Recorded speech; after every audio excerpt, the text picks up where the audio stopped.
Okay. People are obviously pretty upset about this patch already for whatever reason.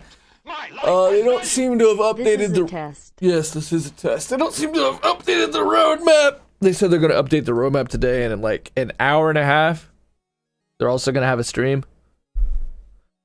So, all right, let's dig into these patch notes. We'll try to be quicker than what I've been in the past about this. All right, the Sunken Cell Stronghold is now available to all players who completed the main story. All right, so new Stronghold. We got that today. They've got how many days till the 30th?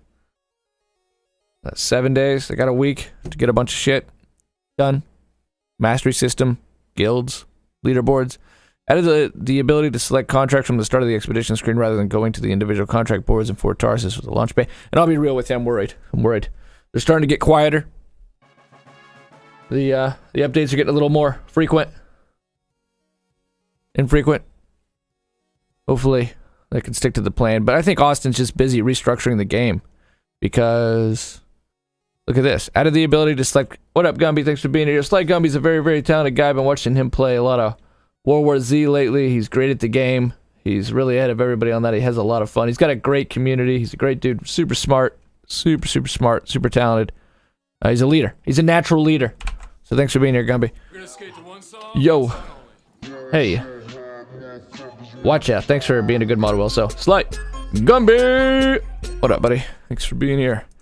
Okay, so added the ability to select contracts from the start of the expedition screen rather than going to the individual contract boards in Fort Tarsis or in the launch bay. Added the ability to launch a new mission from the end of the expedition screen without going to Fort Tarsis or the launch bay. Looks like the Austin studio, Austin BioWare, is getting rid of the need to ever go to Fort Tarsis. And according to that Kotaku article, they never wanted to go there anyways. They never wanted that whole part of the game to exist because they thought it'd be convoluted. Like it kind of is. Added the ability to access the Forge during mission strongholds and free play. You can now change your gear without having to return to Fort Tarsis. Holy crap. That's huge. New missions. You can even do your gear outside of Fort Tarsis now, and you can select missions outside of Fort Tarsis. So you can just stay in the fucking game, dude. You can just keep playing. Respawning ship for not making enough sales on the new Star Wars game because of the loot box controversy. I already see the headlines rip Respawn. Respawn? You think Respawn's gonna go out? Respawn ain't going anywhere, dude. Respawn did Apex Legends. General notes, additional Cortex entries. Respawn's been around a long time, too. Cortex entries to explain combo, detonator, primer abilities. That's cool. That probably should have been there at the beginning, but hey, it's there now. Added new Universal Masterwork components. Extended Sniper Magazine. Add specialized storage for enhanced sniper rifle ammunition. Increase damage by 30% of base damage. Increase maximum magazine size of sniper rifles by a large amount. Every time they do a patch, they add some more components. Which shouldn't be hard for them because it's literally just a freaking icon. So that's good. Add specialized ammo for machine pistols, autocannons. Increase damage by 30%. Increase weak point damage of machine pistols. Extended special arms magazine. Add special ammo storage for heavy pistols and grenade launchers. Increase damage by 30%. Increases maximum magazine size of heavy pistols and grenade launchers. Added primer detonator icons to the Cortex next to gear entries. Cool. They still need to rework how they do the whatever they call it that isn't a primer or a detonator. They call it something like blast or I don't know. It's got a word. It's got a word. Yeah, oops, we killed, but we think Titanfall 3 is in development. Respawn. I love Respawn, but I think EA is going to kill it when they kill everything. Respawn isn't going anywhere, Raphael. We'll see what BioWare's got up its sleeve, though. We'll see what happens with Anthem. Okay, fixed a bug where legendary Freelancer Javelin challenge objectives weren't completing correctly in the challenge journal. Resolved an issue where players were being kicked back to Fort Tarsis when loading into quick play missions. Fixed a problem where the Arcanist 3 loyalty trophy would not be granted. Hey, you want to change it up? Because I still haven't gotten my sniper achievement. And I think the collectibles are still bugged too. Fixed an issue where notifications for challenges were not appearing correctly. Resolved an issue where after respawning you could be down again prior to reloading back and fully. Text to speak. Alright, gameplay adjustments. Retaliation of Gyarados. Trajector machine pistol. Increase the bonus from 200 to 400%. Which bonus is this? I don't think I got that pistol. Rolling Carnage, Vengeance Shotgun. Increased bonus from 50% stacking 3 times to 83% stacking 3 times. The Last Stand, Mauler Autocannon. Damage, increased bonus from 200 to 225%. Fist of Straw, Cloudburst Autocannon. Increased bonus from 10% stacking 10 times to 16% stacking 10 times. I'm surprised dice still exist. There's been a lot of articles on DICE lately, Raphael, that people... Apparently there's been a bunch of layoffs there, but I don't know why they get rid of DICE when they want to build everything around the Frostbite engine. If that's going to be their Epic, and that's going to be their Unreal, then why would they get rid of DICE? Fixed a bug where legendaries drop from enemies, no doubt. Increased bonus from 110 to 135% on the unending battle. So a bunch of buffs here again to guns. Deaths from above. Increased the bonus from 65 to 235%. That's good, because the marksman rifles are kind of meh right now, out of all the weapons. Deadeye sniper rifle. Increased the bonus from 40 to 185%. We're going to have to look at some of these guns and see what they mean by bonus, but I'm assuming whatever, you know, special gimmick you have to do, like float in the air or melee him once, all that kind of stuff. Alright, Colossus, Final Judgment. Increased the bonus from 35 to 55%. Fisted Crucible Flamethrower. Increased the bonus from 12% times 10 to 24% times 10. More buffs. Interceptor, Serpent's Veil, Venom Bomb. If Gumby's here, Gumby probably won't be very happy. I know he's not a man who does not like buffs, I don't think. Doesn't the new Star Wars game run on Unreal instead of Frostbite? I'm not too sure, but I read a headline somewhere, so... Oh, interesting. Yeah, I don't know. We'll have to look that up. The Kotaku article talked about how Peter Jorgensen wanted to structure EA similar to Unreal and have everyone make their games off the Frostbite engine, but that led to massive headaches for the Anthem team, because again, it's an engine used to make Battlefield games that they tried to repurpose for FIFA and then a third-person action RPG game, and it's made in, Sweden? Oh yeah, just massive headaches.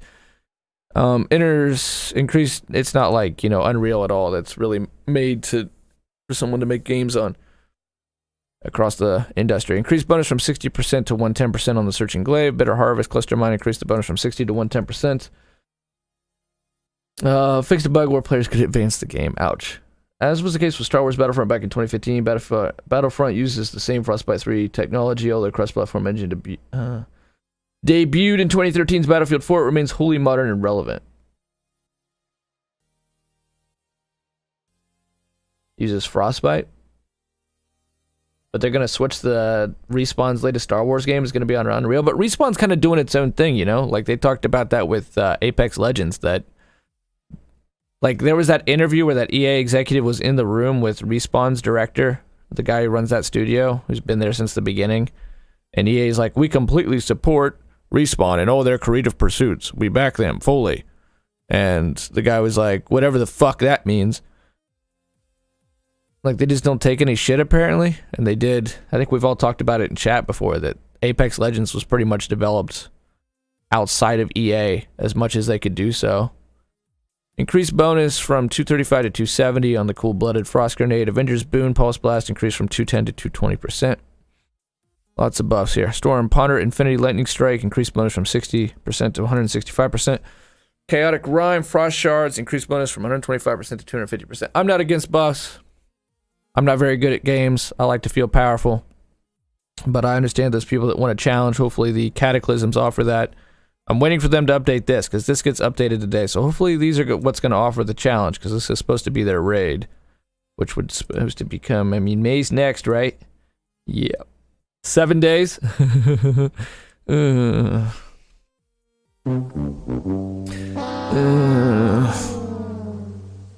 Alright. Friendly player projectiles should now be able to pass through javelins in your squad. Colossus Firewall Mortar should now more reliably spawn the firewall effect when directly hitting enemies. Respawn uses Source Engine for the Titanfall games, I believe, too. Yeah, you're right, because I watched this one guy who plays on PC play a lot of Apex Legends, and he like knows all the ins and outs of that engine, so... Yeah. Apex Legends isn't Titanfall 3, but it still feels like a Titanfall game. It uses the same engine. It feels similar. It's in the Titanfall universe as well. I know Gumby played the hell out of Titanfall. And the whole Apex is one of the clans in Titanfall. Because there's a bunch of, like, privateers, and that's where the mechs come from, is people use Titans for, you know, various piracy or whatever else. Some people are defenders, and then there's, like, the Apex team. So you're playing, like, members of the Apex faction. Even in Titanfall 2, you choose factions to fight for when you go into multiplayer. Anyway, status effects and combos. Delay between when players and creatures are frozen and when the visual effect is applied has been reduced to improve readability of the status effect. Players and creatures, and when the has been reduced, so it should be like instantaneous. You freeze something, it should be frozen. If a player applies a status effect that already exists on a target, but the new status effect has a higher damage than the existing one, the damage will now scale to that higher value. Future War Cult for the win, yes. Yeah. Players who prime targets for combos will also see the combo text when detonated by another player. Ah, okay. I don't know that that's super needed because it already has that amazing sound effect. Cha-ching! But, okay. The new has a higher damage than the existing one. If a player applies a status effect that already exists on a target, but the new status effect has a higher damage than the existing one, the damage will now scale to that higher value.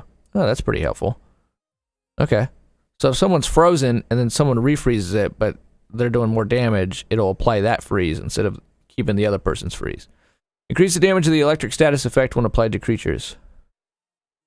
Bug fixes. It's not a huge patch compared to what they've done the last couple times. Fixed additional issues where the Titan fireball projectile attack was hitting players when they successfully dodged evaded. Fix an issue where the Titan would not always use all of its available attacks. We'll see how that works out. I wish there were damage numbers for the combo. Yeah, true. And a stat page, right? I mean, a lot of people want that. I totally am with people on that. Like a Division 2-esque stat page. Adjusted environmental lighting, but of course the game isn't currently quite as deep as Division 2, sadly. Adjusted environmental lightning strikes did not target javelins directly as frequently. Okay. Fix an issue where the predicted gear score was inaccurate if you were selecting to equip a higher tier component than was currently equipped. Fixed a bug where the Colossus Shield won't... What does numbers mean though? Yeah, that's Anthem in a nutshell. Fixed a bug where the Colossus Shield wouldn't appear when deployed to other players in the squad. Not really sure what that means. Resolved several issues where status effects remained on the player far longer than the actual effect. Fixed a bug where the Storm Shield did not get the intended 20% damage resistance increase while hovering. Fixed a bug where the Interceptor's ultimate attack would not chain when holding the fire button. That's cool, that's good. That's a good quality of life. Bulwark Point now properly gets duration increases from utility duration bonus inscriptions. Now properly gets a duration increase from utility duration. Okay. Fixed a bug where Interceptor melee gear was not going on cooldown when used in air. Fixed a bug where explosive projectiles were not affecting destructible combat objects. Melee gear. Would this mean the same thing as the inscriptions? Because I don't think you can equip a sword and stuff. Explosive projectiles were not affecting destructible combat objects. Fixed a problem where the Storm Seal of the Open Mind Masterwork would incorrectly allow a player to fire 3 charges when the UI only showed 2 available. Fixed a bug where gear recharge progress could be lost if you used a charge while additional charges were being restored. What gear would be... Okay, that's good. That's helpful. Fix an error where the Masterwork Colossus stock augment had a lower base percent increase than its non-Masterwork counterparts. Okay. Masterwork Colossus stock had a lower base than its non-master... Okay. 35% on the stock augment. I'm not sure what the stock augment does, though. Fix the Ranger Grenadier component text to properly display the stat value increase. Plus minus effect, as some of these weapons still say. No, it's now just minus effect or something. They made everything more uniform. Fixed a problem with the special arms ammo component to not properly increasing grenade launcher damage. Okay, well that helps because grenade launchers are pretty fucking meh right now. Status effect combos. Fix some instances where multiple players contributing to a single status effect would see incorrect floating values. Fix an issue where you could receive a status effect from a creature while invulnerable. Okay, that's good. Alright, fixed a problem where the Legion of the Dawn rifle disappears from the forge while in the launch bay. Fixed a bug where ammo pickups weren't restoring any ammo in current magazine for the Devastator sniper rifle. That's good. Fix the Striker's balanced weapon so that the weapon accuracy and projectile trajectory should now be corrected when the bonus is applied. Corrected Torrent autocannon description text to match current functionality. Fixed a bug where Avenging Herald was incorrectly applying its bonus damage to secondary weapons while holstered. I'll be damned. Wish we would have known about that earlier. The bonus is now only active when the Avenging Herald is the active weapon. All Devastator Sniper Rifle weak point hit multipliers have been corrected to a 1.75 multiplier. Was it stronger before? Is it better now? Text descriptions. Updated critical damage to weak point damage in any text descriptions. Okay, that's fine. That makes more sense. Updated impact damage to kinetic damage in any text descriptions. Oh, why are they doing that?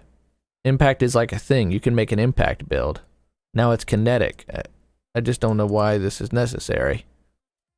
This might make things more confusing if they didn't also change the components. Because there's components you can run to do an impact damage build. I think Steven has one on his Ranger. Updated impact resist to kinetic resist in any text descriptions. Corrected formatting on the inscription values for the overheat, delay recovery, thruster, delay recovery, and weapon reload speed, so they no longer have the plus minus. Welcome to Anthem, where the numbers don't matter and the levels are a lie. And you don't ever get loot. Remove text from the Masterwork flamethrower, which indicated that it was a detonator, when it is not. Fort Tarsus. Remove the duplicate second pistol from Argentum Trans sidearm case after completing the Freelancer Reputation Rewards level 3. Duplicate second pistol. Illusian key marker over daily challenges no longer disappears on returning to Fort Tarsus. Can we please get more than one of these a day? Good lord, that is a fucking funnel and a half, dude. That is a bottleneck. Fix an issue. It's a cool little feature, but log in every day. Fix an issue. Look at the store. Buy embers. Buy shards. Fixed an issue where Yaro's final conversation could play too early in some scenarios. That sounds like more of a funny bug than anything. Remove Dax from the background of a conversation where he told her she went out to get some tea. They're trying to restructure the dialogue, like the instance where you get introduced to a character like 5 quests after you've already been doing missions for. Fix an issue where Commander Vuel left the frame during a conversation with Bryn and the player. Fix an issue where Jack Arnell's arm clipped badly into the wall. Resolved an issue where you were told your squad was waiting on you to ready up when it wasn't true.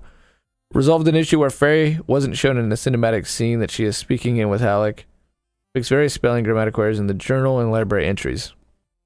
Free play. Fix an issue where targeted creatures in free play would lose their target icon if you flew too far away from the arena and returned.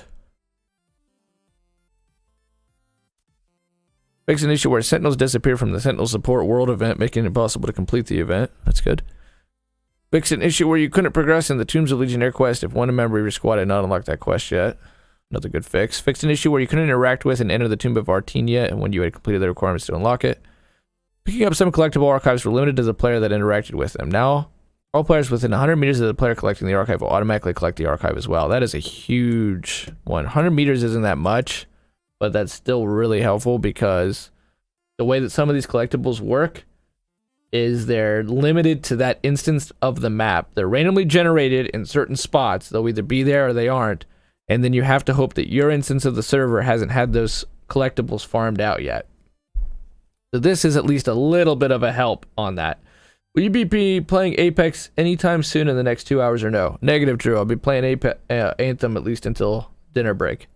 But thanks for being here, Drew. I appreciate it. Twitch.tv/xlunar. Drew's a great guy. He's from the UK. He's English. He's an OG here. Thanks for being here, Drew. Fix an issue where turrets could spawn too far away from the world event location. Fix an issue where being down in the Arcanist Korak Study world event would not reset properly when you came back. Strongholds. Down players are now automatically revive when the stronghold boss is defeated. Cool. That's helpful. Temple with a Scar. Fix an issue where the fog wall visual effect remained even though it didn't actually prevent players from progressing. Temple of Scar. Fix an issue where the player could escape the world near the waterfall. Interesting. I got you, brother. Thanks, Drew.